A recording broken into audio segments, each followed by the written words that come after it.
Hello guys, welcome to this amazing platform of Prime Testing Service. So finally, wait is over. We are going to start quick revision lectures, and now we are going to start interbiology first. So guys, here we go. Interbiology first, and chapter of interbiology we are going to discuss, that is control and coordination. Guys, control और coordination में जो important points as a introduction हैं वो यहाँ पे mention की हुई है, आप यहाँ से note कर सकते हैं. अच्छा गाइस, जो सेल्स ऑफ नर्वस सिस्टम में या कंट्रोल और कोऑर्डिनेशन में जो पाए जाते हैं वो दो तरह के सेल्स हैं, यहाँ पे मैंने डिस्कस किए हुए हैं. अच्छा गाइस, आपको न्यूरोग्लियल सेल्स या नॉन एक्साइटेबल सेल्स के बारे में मोस्ट इंपॉर्टेंट एमसीक्यूज आता है. ज़्यादातर क्या पूछा जाता है आपसे कि कितना परसेंटेज जो है न्यूरोग्लियल सेल्स हमारे नर्वस सिस्टम में पाए जाते हैं, तो मैंने परसेंटेज यहाँ पे मेंशन किया हुआ है.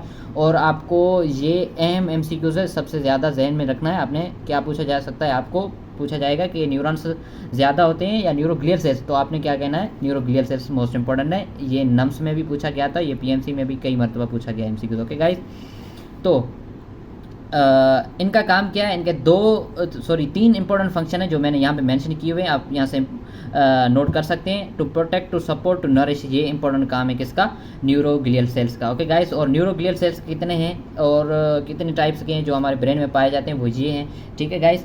अच्छा, इनके बारे में थोड़ा थोड़ा इंट्रोडक्शन मैं आपको दे दूं, और यहाँ पे लिखे हुए हैं, यहाँ पे मेन पॉइंट्स हैं, आप यहाँ से नोट कर सकते हैं. ठीक है गाइस. अच्छा, ये जो एपेंडाइमल सेल्स है इसको बोलते हैं बर्च वाटर सेल्स, ये हमारी ब्रेन की वेंट्रिकल्स हैं उसमें पाए जाते हैं. Okay guys. अच्छा, इसके अलावा थोड़ा बहुत ये देखो कितनी अच्छी पिक्चर मैंने बनाई हुई है आप लोगों के लिए. ठीक है गाइस. अच्छा, ये है माइक्रोग्लियल सेल्स. अच्छा, माइक्रोग्लियल सेल्स का बेसिकली क्या काम है, माइक्रोग्लियल सेल्स को क्या बोलते हैं, मोनोसाइट्स या मैक्रोफेजेस ऑफ ब्रेन बोलते हैं. ठीक है गाइस. इनका काम क्या है, अगर डैमेज न्यूरॉन्स हो या कोई भी इन्फेक्शियस पार्टिकल जो ब्रेन में एंटर कर जाता है उनको रिमूव करना है, किसका काम होता है, माइक्रोग्लियल सेल्स का काम होता है. Okay guys. अच्छा, WBC आप लोग क्या कहते हैं, मैक्रोफेजेस ऑफ द बॉडी. अच्छा, उनके ये एक टाइप है जिनको क्या कहते हैं, माइक्रोग्लियल सेल्स. एमसीक्यूज अगर आ जाए आपको, the macrophages of the brain are known as microglial cells. Okay guys, आगे बढ़ते हैं. क्या, star shaped cells, that means के एस्ट्रोसिस सेल्स, इसको क्या बोलते हैं, ब्लड ब्रेन बैरियर. अच्छा, ट्रांसपोर्ट से एक इंपॉर्टेंट अगर आपसे एमसीक्यूज पूछा जाए, which of the following cell have the highest selective permeability, that means कि आपको क्या कहेंगे, astrocyte cells that has highest selective membrane permeability. Okay guys, आगे बढ़ते हैं. शिवान सेल के बारे में मोस्ट इंपॉर्टेंट एमसीक्यूज आते हैं. सबसे पहले इंपॉर्टेंट एमसीक्यूज क्या है, शिवान सेल का काम क्या है. शिवान सेल जो हैं वो बनाते हैं क्या, माइलन शीथ. कहाँ पर, सीएनएस और पीएनएस. तो गाइस, पीएनएस में बनाते हैं शिवान सेल्स क्या, माइलन शीथ. ओके. ओलिगोडेंड्रोसाइट्स का क्या काम है, ओलिगोडेंड्रोसाइट बेसिकली बनाते हैं माइलन शीथ, ये भी. और कहाँ पर बनाते हैं ये माइलन शीथ, ये बनाते हैं माइलन शीथ किस में, सीएनएस में. गाइस, मोस्ट इंपॉर्टेंट है, आपने भूलना नहीं है, एनी हाउ याद रखना है. ठीक है गाइस. अच्छा, आगे बढ़ते हैं. एक्साइटेबल सेल्स, दैट मीन्स के न्यूरॉन्स के मैंने ये स्ट्रक्चर बताई हुई है. ये 3 पार्ट्स हैं न्यूरॉन के, इनका क्या काम है ये देखो, इंपॉर्टेंट है, सब लोगों को याद होगा, ये बेसिक चीज़ें हैं न्यूरॉन के बारे में. ठीक है गाइस. 3 एमसीक्यूज कैसे निकलता है, यहाँ से स्ट्रक्चर से एमसीक्यूज आता है कि the primary site for receiving stimulus, that is dendrite. Okay guys. Cell body का क्या काम है, एक्सॉन का क्या काम है, मोस्ट इंपॉर्टेंट पॉइंट्स है यहाँ पे लिखी हुई हैं. अगर पीएमसी का एमसीक्यूज यहाँ से आया तो आउट ऑफ नहीं होगा और यहाँ से ही होगा पक्का. ठीक है गाइस. अच्छा, तो ये रही पिक्चर किसकी, न्यूरॉन की. कितनी अच्छी पिक्चर है, मैंने आप लोगों के लिए बनाई हुई है. Okay guys. तो this is the structure of neuron. Okay guys. ठीक है गाइस. अच्छा, आगे बढ़ते हैं. Structure of neuron it's the fundamental unit of brain. तो पहले ही हमने डिस्कस किया हुआ है, functional and fundamental unit of brain, nervous system, आप क्या कहेंगे, न्यूरॉन. Okay guys. तो इसका जो पूरा है डिस्क्रिप्शन मैंने लिखा हुआ है, आप इसका स्क्रीनशॉट निकाल कर देख सकते हैं, पढ़ सकते हैं यहाँ से. ठीक है गाइस. मैं आगे बढ़ता हूँ. और ये रही न्यूरॉन की स्ट्रक्चर. ठीक है गाइस. कितनी अच्छी मैंने स्ट्रक्चर बनाई हुई है न्यूरॉन की, बहुत ही मेहनत करके स्ट्रक्चर बनाई हुई है आप लोगों के लिए. ठीक है गाइस. पूरी स्ट्रक्चर आप लोग देखें न्यूरॉन की, ये रही पूरी न्यूरॉन की स्ट्रक्चर. Okay guys. सो ये है न्यूरॉन की स्ट्रक्चर. तो मैंने यहाँ पे वर्ड यूज़ किया था एक्सॉन हिलॉक, तो मैं वो आपको एक्सप्लेन करता हूँ एक्सॉन हिलॉक क्या. गाइस, ये रहे एक्सॉन हिलॉक. Okay guys. तो यहाँ से ये देखो पूरा का पूरा प्लेन ही था, और अचानक से यहाँ से प्रोसेस एक्सटेंड हुआ, और यहाँ से जो एक एक्सटेंशन बन गई उसको हम लोग क्या कहते हैं, एक्सॉन हिलॉक. और एक्सॉन हिलॉक जो है आगे जाकर क्या खुद ही एक एक्सॉन में कन्वर्ट हो जाती है। ओके गाइस, तो ये पूरी स्ट्रक्चर है न्यूरॉन की और इसमें पूरे पार्ट्स मेंशन किए हुए हैं। और आगे बढ़ते हैं, न्यूरॉन्स को डिस्कस करते हैं डिटेल में। ओके गाइस, अच्छा, न्यूरॉन की स्ट्रक्चर में यहाँ पे एक ग्रेन्यूल्स पाए जाते हैं जिसको हम लोग कहते हैं निजल्स ग्रेन्यूल। ओके गाइस, ज़्यादातर निजल ग्रेन्यूल्स क्या हैं, मतलब जब न्यूरॉन डिस्कवर हुआ था तो उस वक्त क्या आए थे, न्यूरॉन में ग्रेन्यूल्स पाए गए जो किसी भी बायोलॉजिस्ट को पता नहीं था ये कैसे ग्रेन्यूल है। फिर आए निजल ने बताया कि भाई ये हैं राइबोसोम। ठीक है गाइस, तो अब कई बुक्स जो हैं इसको राइबोसोम ही मानते हैं, लेकिन अब थोड़ी ज़्यादा डिस्कवरीज हुई हैं तो क्या कहते हैं कि निजल ग्रेन्यूल्स में ना सिर्फ राइबोसोम है लेकिन इसमें जो है ईआर भी पाया जाता है।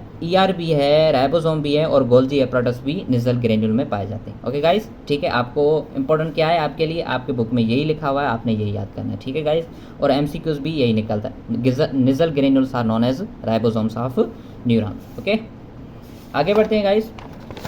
तो ये रहे न्यूरॉन्स, डिफरेंट टाइप के न्यूरॉन्स, कैसे कैसे न्यूरॉन्स हैं, यूनिपोलर, बायपोलर, स्यूडोपोलर, ये आपके डिस्कस का टॉपिक नहीं है और ना ही आपने इस पर ज़्यादा टाइम वेस्ट करना है। ठीक है गाइस, अगर आप पढ़ सकते हैं, इसमें जो भी इंपॉर्टेंट है मैंने वो लिस्ट किया हुआ है। ठीक है गाइस, अच्छा, कुछ इंपॉर्टेंट इसमें है न्यूरो जो कनेक्शन होते हैं उसके बारे में। ठीक है गाइस, तो कनेक्शन कौन कौन से होते हैं, बेसिकली इसमें कनेक्शन पाए जाते हैं, एक्सो एक्साइनल कनेक्शन है, एक्सोसोमल कनेक्शन है, एक्सोडेंड्राइनल कनेक्शन है, डेंड्राइनल कनेक्शन है और डेंड्रोसोमल कनेक्शन है। ठीक है गाइस, ये कनेक्शन आपको नाम से ही पता चल जाएगा कि ये कनेक्शन किसके दरमियान होगा। ठीक है गाइस, एक्सो एक्साइनल कनेक्शन जाहिर बात है एक्सॉन और एक्सॉन के दरमियान में कनेक्शन होगा। अगर आपसे पूछा जाए कि दो न्यूरॉन्स जो हैं एक्सॉन की ज़रिए आपस में कॉन्टैक्ट करते हैं तो उस कनेक्शन को क्या कहेंगे, तो आप लोग क्या कहेंगे, एक्सो एक्साइनल कनेक्शन। ज़्यादातर ऐसे एमसीक्यू निकलते तो नहीं है, मान लो अगर निकल गया एमसीक्यू तो आपको जहन में होना चाहिए। ठीक है गाइस, अच्छा, ये हैं अपोलर न्यूरॉन के बारे में। अगर आपको कोई भी इंपॉर्टेंट इसमें से लगे तो आप नोट कर लीजिएगा, इसमें इंपॉर्टेंट पॉइंट्स हैं, लेकिन हमारे ये डिस्कस का टॉपिक नहीं है इसलिए मैं आपको एक्सप्लेन ज़्यादा नहीं कर रहा। ठीक है गाइस, अगर आप नोट करना चाहें फिर भी नोट कर सकते हैं। अच्छा, आगे बढ़ते हैं गाइस। तो आगे हमें लिखा हुआ है स्यूडोपोलर। स्यूडोपोलर के बारे में मेन पॉइंट्स मैंने लिखी हुई है यहाँ पे, अगर आप नोट करना चाहें तो कर सकते हैं नोट। ठीक है गाइस, अच्छा, इसके बाद है मल्टीपोलर। मल्टीपोलर मोस्ट इंपॉर्टेंट है, इसके बारे में एमसीक्यू निकल सकता है आपके लिए। अच्छा, मल्टीपोलर इसको क्यों कहते हैं, क्योंकि it has single axon and many dendrites. Multipolar neuron वो होता है जिसकी एक एक्सॉन हो और ज़्यादा उसकी क्या हो, डेंड्राइट्स हो, तो उसको क्या कहते हैं हम लोग, मल्टीपोलर न्यूरॉन। ठीक है guys, they form majority of neurons in the cell body. Okay guys, इसके बाद types of neuron on the basis of myelin sheath. ठीक है गाइस, अच्छा, माइलिन शीथ के बुनियाद पर कौन कौन से टाइप हैं, जाहिर सी बात है, एक न्यूरॉन्स वो जिसके पास माइलिन शीथ होगी, दूसरे वो जिसके पास माइलिन शीथ नहीं होगी। जिसके पास माइलिन शीथ है उसको कहते हैं माइलिनेटेड और नहीं है नॉन माइलिनेटेड न्यूरॉन। ठीक है गाइस, अच्छा, शिवान सेल जो है मोस्ट इंपॉर्टेंट ये है कि शिवान सेल दोनों में ही पाया जाता है। ठीक है, चाहे माइलिनेटेड हो या नॉन माइलिनेटेड हो। ओके गाइस, अच्छा, ये मोस्ट इंपॉर्टेंट पॉइंट है, एमसीक्यूज कैसा निकल सकता है, यहाँ से आपसे पूछा जाए कि क्या सिर्फ माइलिनेटेड न्यूरॉन्स में ही एक्सॉन शिवान सेल पाए जाते हैं या नॉन माइलिनेटेड, तो बोथ ऑप्शन होगा, दोनों में ही पाए जाते हैं। ओके गाइस, अच्छा गाइस, आगे बढ़ते हैं। ये रहा मोस्ट इंपॉर्टेंट है, ये कैसे एक्सॉन बनती है, एक्सोलेमा कैसे बनती है, एक्सोप्लाज्म कैसे बनता है, कैसे शिवान सेल जो है बनते हैं, ये सारा प्रोसेस लिखा हुआ है। ये भी इतना आपके लिए डिस्कस करना इम्पोर्टेंट नहीं है, आप अगर चाहें तो इसमें से देख सकते हैं, इंपॉर्टेंट पॉइंट्स लिख सकते हैं यहाँ से। ठीक है गाइस, अच्छा, फंक्शन ऑफ माइलिनेटेड और नॉन माइलिनेटेड न्यूरॉन्स। गाइस, काम क्या है इनका, तो काम ये है माइलिनेटेड न्यूरॉन्स का, वो क्या करते हैं, ग्रेटली इंक्रीज करते हैं स्पीड ऑफ इलेक्ट्रिकल इम्पल्सेस की न्यूरॉन्स। गाइस, आपको पता होगा एमसीक्यूज कई मरतबा आपने देखा होगा क्या कि आपसे पूछा गया होगा, कहीं पास्ट पेपर में आपने देखा होगा कि विच of the following structure helps in the saltatory conduction. Guys, saltatory लफ्ज़ तो आपने सुना होगा लेकिन मान्या किसी को मालूम होगी, लेकिन ज़्यादातर लोगों को साल्टेटरी की मान्या मालूम नहीं होगी। तो साल्टेटरी लफ्ज़ की माने क्या है, रैपिड कंडक्शन। ओके गाइस, तो माइलिन शीथ क्या करती है गाइस, हेल्प करती है साल्टेटरी कंडक्शन, दैट मीन्स के रैपिड कंडक्शन ऑफ इम्पल्स में। ओके गाइस, अच्छा गाइज, तो माइलिनेटेड न्यूरॉन्स का मैंने आपको फंक्शन बता दिया क्या है। वो हेल्प करते हैं किसमें, साल्टेटरी कंडक्शन में, और ये इंपॉर्टेंट एमसीक्यूज है, यहाँ से निकलता है। ठीक है, अनमाइलिनेटेड न्यूरॉन्स के बारे में इतनी ज़्यादातर इन्फॉर्मेशन नहीं है, और ना ही इसमें से कोई इंपॉर्टेंट एमसीक्यूज निकलता है। अगर आप फिर भी नोट करना चाहें कोई भी पॉइंट तो यहाँ पे लिखी हुई है, आप नोट कर सकते हैं। ठीक है गाइज, आगे बढ़ते हैं।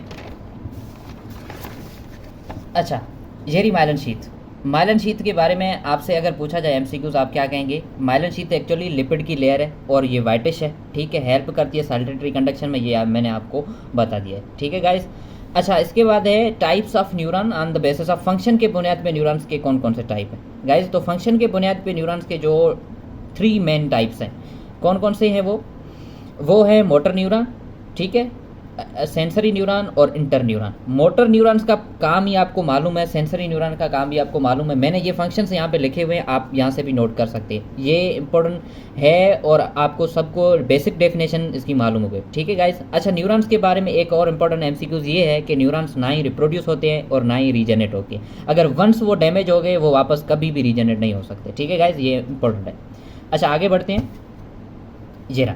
ये प्रोसेस कैसे होता है, कैसे रिसेप्टर रिसीव करते हैं, कैसे सीएनएस प्रोसेस करता है, कौन सा पाथ फॉलो होता है। ये गाइज क्या होता है, सबसे पहले रिसेप्टर्स हमारे जो होते हैं, जो सेंसरी न्यूरॉन्स होते हैं, वो क्या करते हैं, स्टिमुलस को रिसीव करते हैं। इसके ज़रिए वो क्या करते हैं, बाद में एफरेंट पाथवे के ज़रिए सीएनएस को मैसेज देते हैं। फिर सीएनएस क्या करता है, उसको मज़ीद करता है, प्रोसेस करता है। और देखो गाइज, सीएनएस की एक तरफ से सीएनएस के दूसरे तरफ जो क्या करता है, आपस में कनेक्शन कौन देता है, इंटर न्यूरॉन। तो मैंने यहाँ पे इंटर न्यूरॉन को बता दिया, इंटर न्यूरॉन कैसे काम करते हैं। ठीक है गाइज, सेंसरी न्यूरॉन के क्या काम किया, स्टिमुलस को रिसीव किया, एफरेंट पाथ के जरिए सीएनएस में आया। सीएनएस में क्या करते हैं, इंटर न्यूरॉन्स, जिसको रिले लेस भी बोला जाता है, एसोसिएटिव न्यूरॉन्स भी बोला जाता है, ये कनेक्टर भी बोले जाते हैं इनको। ठीक है, ये क्या करते हैं, सीएनएस के एक पार्ट से दूसरे पार्ट पहुंचाते हैं मैसेज को। फिर क्या करते हैं, इफरेंट पाथ के जरिए इफेक्टर की तरफ आता है, दैट मीन्स के मोटर न्यूरॉन्स। और फिर क्या करते हैं, मोटर न्यूरॉन्स इफेक्ट शो करते हैं। ओके। अच्छा, इम्पल्स कैसे जनरेट होता है, ये आगे हम लोग डिस्कस करते हैं। ठीक है गाइज। अच्छा, अगर यहाँ से अगर कोई भी इंपॉर्टेंट पॉइंट है आप नोट कर सकते हैं, ये बहुत ही इंपॉर्टेंट चीज़ें लिखी हुई हैं यहाँ पे। ठीक है गाइज। अच्छा, यहाँ पे लिखा हुआ है नर्व इम्पल्स कैसे जनरेट होता है, डीपोलराइजेशन, रीपोलराइजेशन, सारा प्रोसेस आगे डिस्कस करते हैं। यहाँ पे थ्रेशोल्ड पोटेंशियल क्या है, थ्रेशोल्ड पोटेंशियल गाइज उसको बोलते हैं थ्रेशोल्ड पोटेंशियल। आपने थ्रेशोल्ड लफ्ज़ केमिस्ट्री में भी सुना है, यहाँ पे भी यूज़ किया हुआ है। वो क्या है, minimum stimulus that is capable to generate nerve impulse, उसको बोलते हैं थ्रेशोल्ड पोटेंशियल। और इसकी बेसिक डेफिनेशन भी एज ए एमसीक्यूज आ सकती है। अच्छा, इसके बाद है रिफ्रैक्टरी पीरियड, ये भी आगे डिस्कस करते हैं। रिफ्रैक्टरी पीरियड क्या होता है गाइज, रिफ्रैक्टरी पीरियड के बारे में इंपॉर्टेंट एमसीक्यूज कैसे निकलता है, आपसे पूछा जाए अगर वो कौन सा न्यूरॉन में पीरियड है या वो कौन सा स्टेप है न्यूरॉन्स में जो एटीपी यूज़ करता है, तो during refractory period ATP use होता है। ठीक है गाइज। अच्छा, आगे मजीद इसको डिस्कस करेंगे कि रिफ्रैक्टरी पीरियड क्या होता है। ठीक है गाइज। अच्छा, ये रे पूरी की पूरी रेस्टिंग मेम्ब्रेन पोटेंशियल और पोलराइज्ड मेम्ब्रेन पोटेंशियल। ठीक है गाइस, तो ये पूरा का पूरा प्रोसेस डिस्कस किया हुआ है यहाँ पे, कैसे मेम्ब्रेन जो है न्यूरॉन की डीपोलाइज होती है, वापस कैसे रीपोलाइज हो जाती है। ठीक है गाइस। अच्छा, तो आपको पता है रेस्टिंग मेम्ब्रेन पोटेंशियल कितना है, resting membrane potential -70 milliwatt. Okay, हमारे ओल्ड सिंटेक्स का बुक है, इसमें कितना लिखा हुआ है, इसमें लिखा हुआ है -65। Okay guys. अच्छा, जो ये लिखा हुआ है -65 ये लिखा हुआ है। ठीक है गाइस, आपने ये नोट करना है, अगर आपको एमसीक्यूज पूछा जाए तो भी आप याद कर लेना आप। ठीक है। अच्छा, इसके बाद आपने देखा होगा रेस्टिंग मेम्ब्रेन पोटेंशियल में क्या होता है, इनसाइड जो है किसकी कंसंट्रेशन ज़्यादा होती है, पोटेशियम आयन की, और आउटसाइड क्या होता है, सोडियम आयन की कंसंट्रेशन ज़्यादा होती है। ओके गाइस, दैट मीन्स के इनसाइड जो एनवायरनमेंट है वो नेगेटिव होता है और आउटसाइड क्या होता है, पॉजिटिव। ये बेसिक है, आप यहाँ से नोट कर लें। अगर कोई भी इंपॉर्टेंट पॉइंट है ये यहाँ पे डिस्कस की हुई है, आप यहाँ से नोट कर सकते हैं। अगर आपको एमसीक्यूज आ जाए कि जो कौन से आयन की कंसंट्रेशन आउटसाइड इन्वायरमेंट में ज़्यादा होती है, तो आप लोग क्या कहेंगे, आउटसाइड इन्वायरमेंट में जो ज़्यादा कंसंट्रेशन होती है पोटेशियम आयन की, और सॉरी आउटसाइड इन्वायरमेंट में कौन सी होती है, सोडियम की, और इनसाइड इन्वायरमेंट में कौन सी होती है, पोटेशियम आयंस की। ठीक है गाइस। अच्छा, ये कैसे है, ये सारा का सारा मैंने एक बहुत ही इंपॉर्टेंट पॉइंट्स की मैंने चिट बनाई हुई है, यहाँ से आप देख सकते हैं कौन कौन से रेस्टिंग मेम्ब्रेन पोटेंशियल स्क्विड के लिए इतना है, ह्यूमंस के लिए इतना है, एक्शन पोटेंशियल फॉर ह्यूमन +40 है या +30 मिलीवोल्ट है, हाइपर पोलराइजेशन कितनी है फॉर मेंस के लिए 82 -90। ठीक है गाइस। अच्छा, ये मैंने आपको बताए थे एटीपी कब यूज़ होता है, एटीपी यूज़ होता है ड्यूरिंग रिफ्रैक्टरी पीरियड। ठीक है गाइस। अच्छा, इसके बाद ये रहा थ्रेशोल्ड पोटेंशियल, जो कितना है थ्रेशोल्ड पोटेंशियल -55। ठीक है गाइस, -55 मिलीवोल्ट है थ्रेशोल्ड पोटेंशियल। अच्छा, आगे बढ़ते हैं। अच्छा गाइस, एक और इम्पोर्टेंट पॉइंट, यहाँ पे एक इम्पोर्टेंट एमसीक्यू आता है सोडियम पोटेशियम पंप के बारे में। तो रिफ्रैक्टरी पीरियड इसको बोलते हैं। जो रिफ्रैक्टरी पीरियड वाला कॉन्सेप्ट है वो यहाँ पे अप्लाई होता है। कैसे यहाँ पे अप्लाई होता है रिफ्रैक्टिव पीरियड वाला? कैसे कि एटीपी यूज़ होती है ड्यूरिंग रिफ्रैक्टिव पीरियड। मैंने आपको बताया क्या करेगी, सोडियम पोटेशियम पंप क्या करेगा, एक्टिवली क्या करेगा, 2 पोटेशियम को अंदर लाएगा और 3 सोडियम को बाहर भेजेगा। इसके ज़रिए क्या होगा, हमारी जो मेम्ब्रेन है वो वापस आ जाएगी किस में, अपने रेस्टिंग मेम्ब्रेन पोटेंशियल में। ठीक है गाइस। अच्छा, आगे बढ़ते हैं। आगे हम लोग क्या डिस्कस करते हैं, आगे डिस्कस करते हैं हम लोग transmission of nerve impulse from one neuron to other neuron. Guys, transmission nerve impulse की कैसे होती है, साइनेप्स के जरिए। साइनेप्स किसको बोलते हैं, जंक्शन को, कनेक्शन को, 2 न्यूरॉन्स के बीच वाला जो कनेक्शन है उसको क्या बोलते हैं, साइनेप्स बोलते हैं। गाइस, साइनेप्स के 2 टाइप्स हैं, एक केमिकल साइनेप्स है और दूसरा इलेक्ट्रिकल साइनेप्स है। जो इलेक्ट्रिकल साइनेप्स है वो रेयर है, ठीक है गाइस, और केमिकल साइनेप्स है वो ज़्यादा है हमारी न्यूरॉन्स में। ठीक है गाइस। अच्छा गाइज, लास्ट ईयर ये भी पूछा गया था कि साइनेप्स की डेफिनेशन क्या है। तो साइनेप्स की डेफिनेशन, बेसिक डेफिनेशन यहाँ पे मैंने लिखी हुई है, ये आप डिस्कस कर सकते हैं यहाँ से। ठीक है। अच्छा गाइज, इसके बाद है केमिकल साइनेप्स। ये क्या है, where to it occurs where there is no connection between 2 neurons. 2 neurons के बीच में कोई भी कनेक्शन ना हो, वहाँ पे अगर साइनेप्स बनता है तो उसको क्या कहते हैं, केमिकल साइनेप्स। अच्छा, ये क्या है, बेसिकली ये स्पेशलाइज जंक्शन है जहाँ से सेल कैसे एक दूसरे को सिग्नल देते हैं थ्रू केमिकल्स। Okay guys. अच्छा guys, chemical synapse between motor neuron and a muscle cell is called neuromuscular junction. ये भी आपने सपोर्ट और मूवमेंट में डिस्कस किया होगा, मोस्ट इंपॉर्टेंट है ये जंक्शन, और यहाँ से एमसीक्यू निकलते हैं। आपने केमिकल साइनेप्स को स्किप नहीं करना, अच्छे से आपने केमिकल साइनेप्स को याद करना है। ठीक है गाइज। अच्छा, इसके बाद ये रहे केमिकल साइनेप्स की पूरी की स्ट्रक्चर, कैसे केमिकल साइनेप्स बनते हैं। गाइज, स्टेप मोस्ट इंपॉर्टेंट हैं, आपने क्या करना है, स्टेप से ज़्यादातर एमसीक्यू स्टेप से ही निकलते हैं। तो स्टेप मैंने ये लिखे हुए हैं स्टेप, गाइज आपको नज़र आ रहे होंगे, ये है स्टेप। ठीक है गाइज। अच्छा, सबसे पहले क्या होता है, अराइवल होता है इम्पल्स का, वेव ऑफ डिपोलराइजेशन होती है, उसके बाद कैल्शियम चैनल ओपन होते हैं, कैल्शियम की इन्फ्लक्स होती है, कैल्शियम बाइंड होते हैं किसके साथ, ये साइनेप्टिक वीजल्स के साथ, फिर साइनेप्टिक वीजल रप्चर होती हैं, वो बाइंड होती है किसके साथ, प्री साइनेप्टिक मेम्ब्रेन के साथ। फिर क्या करती हैं, इसके पास न्यूरो जो होते हैं, न्यूरो ट्रांसमीटर होते हैं, उसको रिलीज़ करते हैं यहाँ पे साइनेप्टिक क्लेफ्ट में। फिर क्या करते हैं, जो न्यूरो ट्रांसमीटर है उसको रिसीव करता है, यहाँ पे रिसेप्टर वो मौजूद होते हैं कहाँ पर, पोस्ट साइनेप्टिक मेम्ब्रेन पर। फिर आगे जाता है और इस ऐसे ही आगे जो है हमारा डीपोलराइजेशन आगे फॉरवर्ड होती है। ठीक है गाइस। अच्छा, न्यूरो ट्रांसमीटर कौन कौन से हो सकते हैं, जो यहाँ पे मैंने लिखे हुए हैं इतने, ये हो सकते हैं। ठीक है गाइस। जो मोस्ट इंपॉर्टेंट है वो एसिटाइल कोलाइन है, डोपामिन भी हो सकता है, कैरोटीन भी हो सकता है। ठीक है गाइस। अच्छा, यहाँ पे लिखा है एसीटी। एसीटी अपना काम करने के बाद कौन सा एंजाइम है जो डाइजेस्ट करेगा, एसिटाइल कोलाइनेट्रेज एक एंजाइम है जो डाइजेस्ट करेगा किसको, एसिटाइल कोलाइन को। ठीक है गाइज। अच्छा, साइनेप्टिक फटीग क्या होती है गाइज, क्या होती है, न्यूरोट्रांसमीटर एग्जॉस्टेशन की वजह से हो जाती है, मतलब बार बार एक ही इंपल्स आने की वजह से साइनेप्टिक फटीग भी हो जाती है। Okay guys. अच्छा, हाँ, ये लिखा हुआ है मोस्ट इंपॉर्टेंट। अच्छा, ये आप नोट करें, यहाँ पे इंपॉर्टेंट चीज़ें लिखी हुई हैं। पोस्ट साइनेप्टिक पोटेंशियल क्या, कैसे जनरेट होता है, क्या है प्री साइनेप्टिक, क्या है पोस्ट साइनेप्टिक, क्या है, ये सारे के सारे यहाँ पे लिखे हुए हैं, आप यहाँ से नोट करें।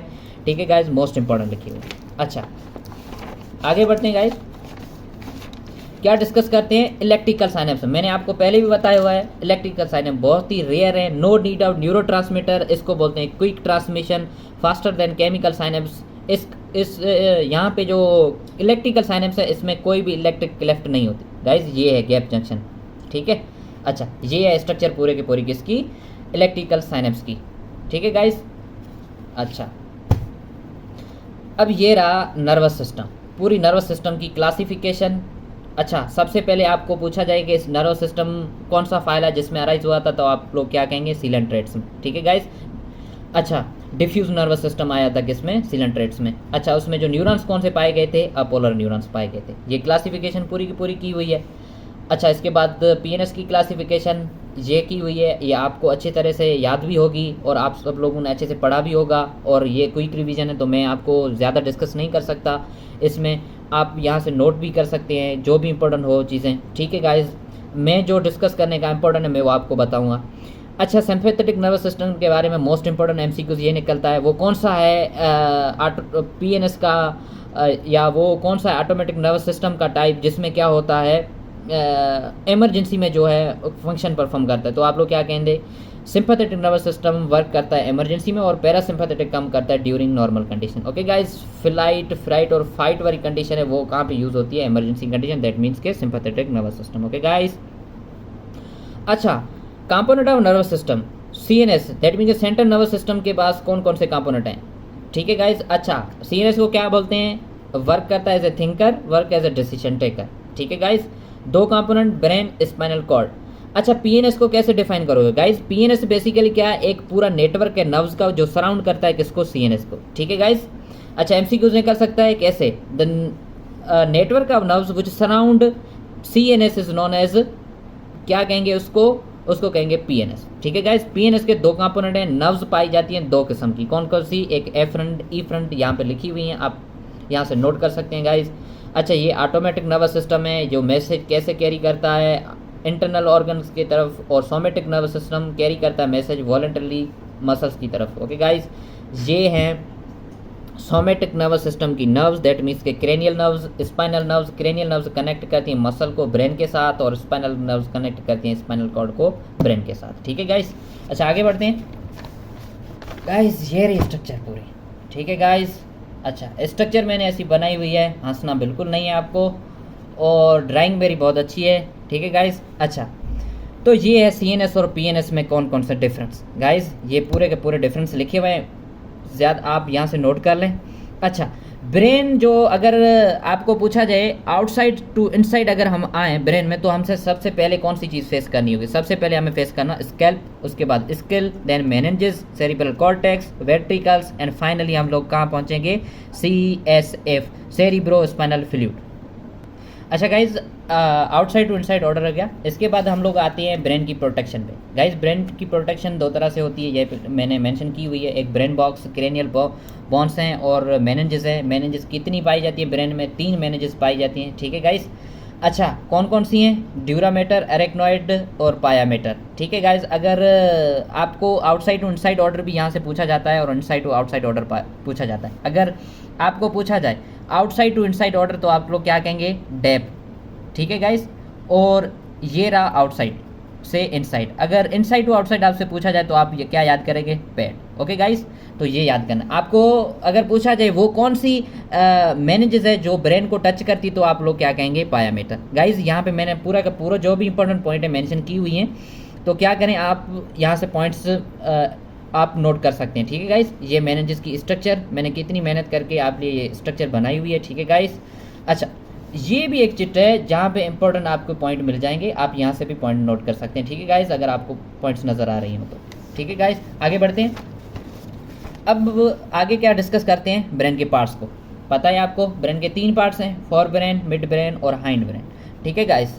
अच्छा, तो इम्पोर्टेंट क्या क्या है इसमें वो भी डिस्कस करेंगे हम लोग। गाइस, ये सारे के सारे स्ट्रक्चर मैंने बनाए हुए हैं, कितनी अच्छी अच्छी ड्राइंग आप लोगों के लिए बनाई हुई है। अच्छा, ठीक है गाइस, ये रहा टेलेंसोफ्लॉन। अच्छा, इसके कौन कौन से पार्ट हैं, मेन पार्ट इसका सेरिबिरम है। ठीक है गाइस, 2 सेरिब्रल हेम्स्फीयर हैं, कितने लोब्स में डिवाइड किए हुए हैं ये भी मैंने मेंशन किए हुए हैं। ये इंपॉर्टेंट है, आपसे बहुत ही इंपॉर्टेंट एमसीक्यूज है। सबसे इंपॉर्टेंट एमसीक्यूज ये है, the largest part of brain is known as cerebrum. ठीक है गाइस।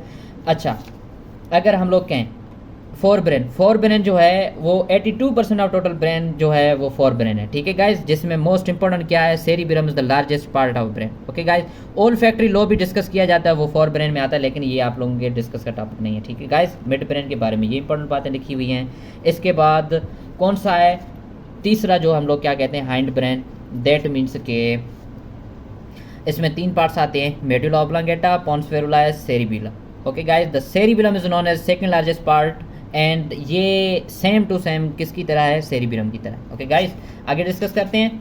अच्छा गाइस, हाँ ये इंपॉर्टेंट है, नोट कर लेना। और हम लोग डिस्कस करते हैं फोरब्रेन को डिटेल में। ये रे फोरब्रेन कैसे है, कितने पार्ट्स हैं, सेरिबेलम को कितने हेमिस्फीयर में डिवाइड किया हुआ है, कैसी स्ट्रक्चर है, वालनट लाइक स्ट्रक्चर है गाइस। सेरिब्रल हेमिस्फीयर दोनों कनेक्टेड होते हैं किसके ज़रिए, कार्पस कैलोसम के ज़रिए। मोस्ट इंपॉर्टेंट एमसीक्यूज है, अगर आपसे पूछा जाए कार्पस कैलोसम किस में पाया जाता है तो आप लोग कहेंगे मैमेलियन ब्रेन में पाया जाता है। ओके गाइस, इंपॉर्टेंट, ठीक है। अच्छा, ये सेरिब्रल हेमिस्फीयर मैंने क्या कहा, each cerebral hemisphere is divided into 4 lobes. तो 4 लोब्स में डिवाइड किया हुआ है सेरिब्रल हेमिस्फीयर। और कौन कौन से 4 लोब्स हैं और उनके कौन कौन से काम है, ये हैं, ठीक है गाइस। ओल्फैक्टरी लोब भी मैंने यहाँ पे डिस्कस किया हुआ है, आप वो भी डिस्कस कर सकते हैं, ठीक है गाइस। ये अलग से है, आउट ऑफ सिलेबस है, फिर भी आपको याद करना है, ठीक है गाइस। डायनसेफेलॉन कौन कौन से इसके पार्ट्स हैं, thalamus, hypothalamus, epithalamus. Okay guys, thalamus का क्या पार्ट है, ये 2 ओवल बॉडीज हैं, इसको रिले सेंटर कहा जाता है, क्लियरिंग हाउस कहा जाता है। ये आपके सिंथ टेक्स्ट में भी लिखा हुआ है और सिंथ टेक्स्ट में आपने डिस्कस करना है, कहाँ पे लिखा हुआ है मैं वो भी आपको बताता हूँ। और एपिथैलामस का क्या काम है ये भी मेंशन किया हुआ। Hypothalamus most important, thirst centre, hunger centre, satiety centre, thermostat of body, homeostatic of the body, यही है हमारा, ठीक है गाइज, मोस्ट इंपॉर्टेंट। अच्छा, इसकी जो भी एम पॉइंट्स हैं मैंने यहाँ पे लिखी हुई हैं, आप डिस्कस करें, ठीक है गाइस।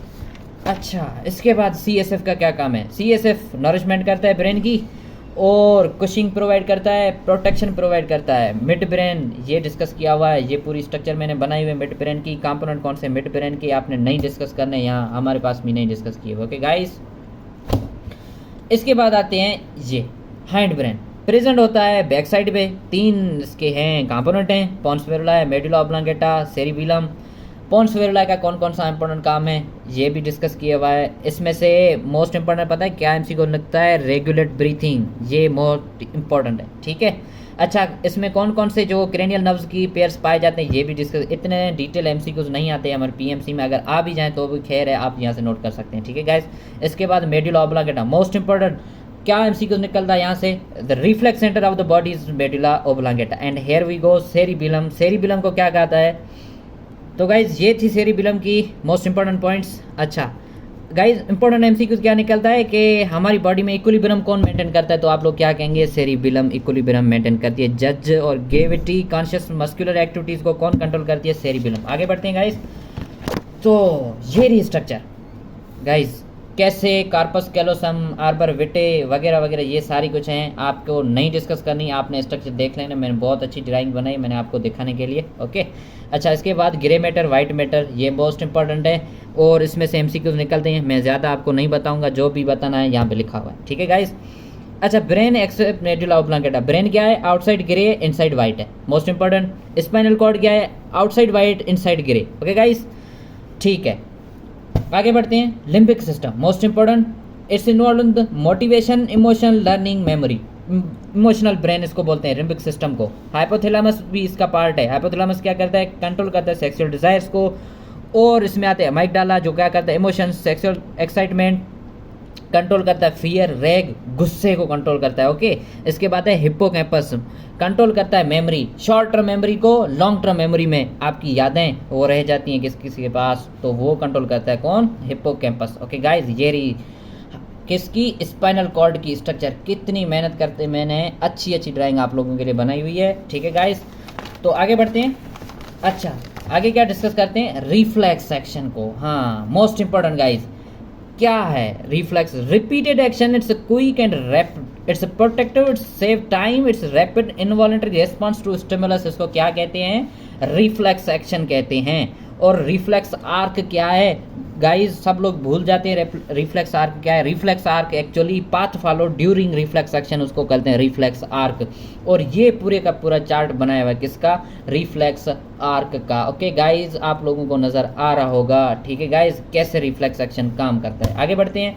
पेरिफेरल नर्वस सिस्टम के पास पीछे भी हमने डिस्कस किया हुआ है पेरिफेरल नर्वस सिस्टम के बारे में, और यहाँ पे भी मैं डिस्कस कर रहा हूँ। और जो भी इंपॉर्टेंट पॉइंट्स मैंने यहाँ पे मेंशन की हुई हैं आप यहाँ से नोट कर सकते हैं। और क्रेनियल नर्व्स के बारे में अगर आपसे पूछा जाए कितने पेयर्स हैं, 12 पेयर्स, और टोटल नंबर ऑफ नर्व्स कितनी है, 24 है। ओके गाइस, अच्छा ये इंपॉर्टेंट है, नोट कर लें, आपको काम आएगा। ठीक है गाइस। अच्छा, अगर यहाँ से आपको पूछा जाए कौन कौन सी जो हैं हमारे पास क्रेनियल नर्व्स मिक्स्ड हैं, कौन सी सेंसरी हैं, कौन सी जो हैं मोटर नर्व्स हैं, उसके निमोनिक्स जिसका एस से नाम शुरू होता है सेंसरी है, एम से मोटर नर्व्स हैं, बी से मिक्स्ड नर्व हैं। और अगर आपसे पूछा जाए मिक्स्ड कौन कौन सी हैं, तो मैंने इसका निमोनिक बनाया हुआ है पसंद, दैट मीन्स के कौन कौन से 5, 7, 9 और 10 जो है वो कौन कौन सी हैं गाइज, मिक्स्ड हैं। ठीक है, आगे बढ़ते हैं।